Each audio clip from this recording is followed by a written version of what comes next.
Good afternoon. Thanks for tuning in to the Sunday afternoon recap. This is where I recap what happened on a Sunday afternoon. Let's jump right in. Okay. There we go. Okay. So we're in our Faithful series. This is a survey of the letters to Thessalonica. We had an introduction 2 weeks ago in which we were in the book of Acts, and we talked about the events that happened there where Paul was introduced to the town of Thessalonica. And then we covered a portrait of faithful people last week. And you can jump back and watch that on our timeline. And today we're going to be discussing the third topic in that list, the marks of faithful pastors. This is found in 1 Thessalonians chapter 2. So in chapter 1, Paul begins to recap his time there and talks about them for the most part. But in chapter 2, he transitions over to himself and Silas and Timothy and their behavior. This is why the chapter division is placed between chapters 1 and 2 in my mind. First quality we see is that they didn't stop when they were faced with opposition. They endured much hardness in Philippi, but they didn't prioritize comfort or safety. They were bold no matter what. The second quality, the pastors were not after men's praise or applause. They were straight shooters, no hidden agenda, no book deals, no mansion mortgage. They were also not there for show. They weren't inking deals with Hermes and Coach. They weren't signing autographs or selling tickets. They were just there. They were the unknowns, the small town pastors, so to speak. Another quality is true love. So different from the modern hostility and cult-like behavior in so many churches. Paul loved them as his own children and would do anything for them. He lived for them.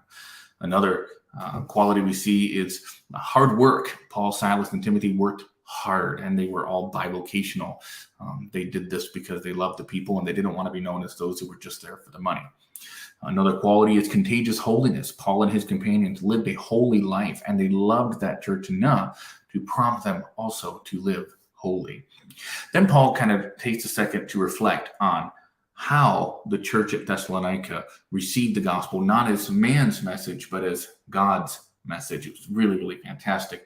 And then lastly, a quality of a pastor is homesick. He reveals to the church at Thessalonica that they are his pride and joy. And he loves them and he wants to be with them. He doesn't complain about them. He's homesick for them. So in chapter 1, we learned about faith works, love labors, and hope-inspired endurance. And they're faithful to each other, their pastors, and to God. And that's awesome. But in chapter 2, we learn about how a good pastor is faithful, honest, transparent, humble, and lowly, loving, hardworking, holy, and homesick for his flock. And that, again, is a far cry from the angry, complaining pastors that I have been exposed to for many years in my pastoring experience. Talking about how, I can't get this person to be faithful. Well, I got to take 3 Tylenol just to put up with the church. Man, you ought not be a pastor if you're that miserable. It's not that it's easy. It's difficult and often heart-rending, but nobody wants a shepherd that's going to do nothing but complain about his sheep. I got no respect for him anyway. But so in that brief recap, we were just introduced to marks of a faithful pastor. So feel free to jump back into that slideshow, pause it if you want to read the whole thing. If you want to really expose yourself to some torture, you can go and watch the entire lesson on the Facebook stream. I start preaching probably about halfway through the video. Just under halfway through the video, if I remember correctly. So you can jump in there and take a look at that. And then next week we'll be continuing down right in 1 Thessalonians. We're going to preach expositorily through the book and get all kinds of cool lessons and practical guidance for how to live. We believe the Bible is our authority. And no matter where your stance is on, inspiration, preservation, I think it's very safe to say that God in his divine providence and sovereignty intended us to have this collection of books and poems and letters so that we could know how to live our lives conforming to the image of his Son and being fit for the kingdom of heaven. All right. Love you. Have a wonderful day with your family. And we'll see you right back here next week on the Sunday afternoon recap.